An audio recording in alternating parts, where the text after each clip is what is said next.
He's used 1 minute and 30 seconds to think about 4 moves. This is completely ridiculous. He's putting himself into a deep, deep hole.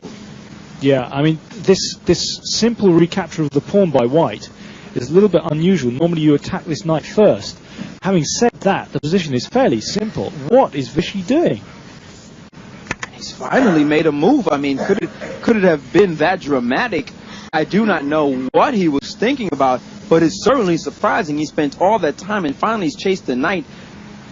Although he's renowned to be an incredible speed player, we've seen him uncertain in this match.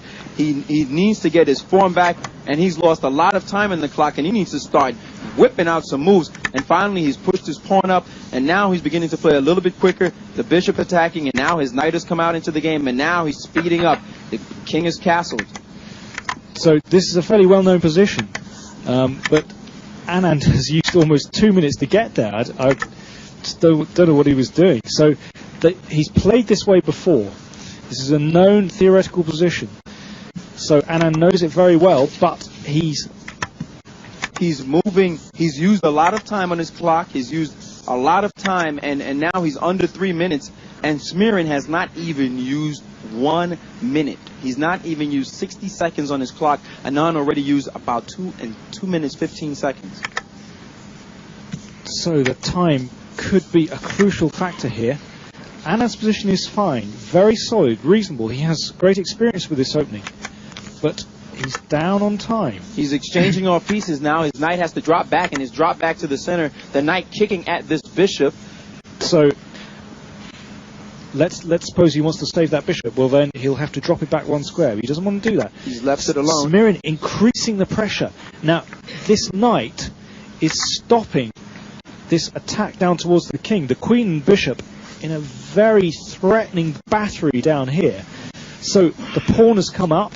He's taken. Oh, this is fantastic. He's taken this pawn. He's sacrificing a piece. And now Smirin has collected another pawn. It seems as if he thought he was going to win this knight, but Anand has defended it quite simply with this bishop move, and maybe Smirin is going to be down a piece. Okay, but Smirin has 2 pawns for this piece, and he's now got a third. So he has 3 pawns for the piece. That's compensation itself. I can't help but think, though, that Anand up a piece is a lot more confident. He's starting to move like his old self. He's gotten the challenge, and he's going to try to meet it, moving much quicker, moving his king now off that dangerous, deadly diagonal. He's put it in the corner, hiding it, and he has a piece. But as you said, Danny, 3 pawns for it is what white has. Yeah, but I mean, I would prefer white's position here, definitely. And at least Anand has something to go for now. It's fairly clear where his chances lie. So he's down on time, but he's got something to play for now. He's whipping off moves. There's suddenly a pause in the situation. Look at Smirin's bishop. Despite being a piece down, he has some healthy bishops sitting in the middle of the board, and he's attacking a pawn, and Anand has ignored it. This is why they call this a shootout. Both sides' guns come out blazing, and now making sure that no attack happens. And Anand has sacrificed the bishop in the middle, but of course he would gain that queen, and he sacrificed his rook for the bishop, and now he's attacking a rook and a queen. This is fantastic battle going on here. So the reason he's done that is to trade off pieces. There you go. He's just trading more pieces off the board, and it seems he's about to win not just 1 pawn but 2. He's ripping a rook.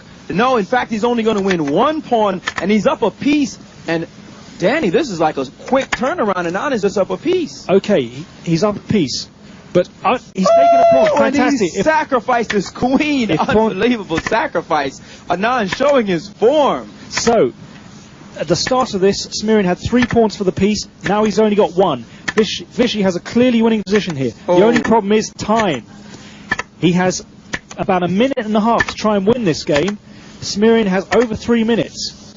And look at Anand display his skill, his accuracy, and his moves, moving quickly, showing just why they consider him so fast and so rich a speed player. He's just moving quickly now. He's at a big disadvantage on the clock, but he's got an extra piece. But this is not over yet. This game is not over.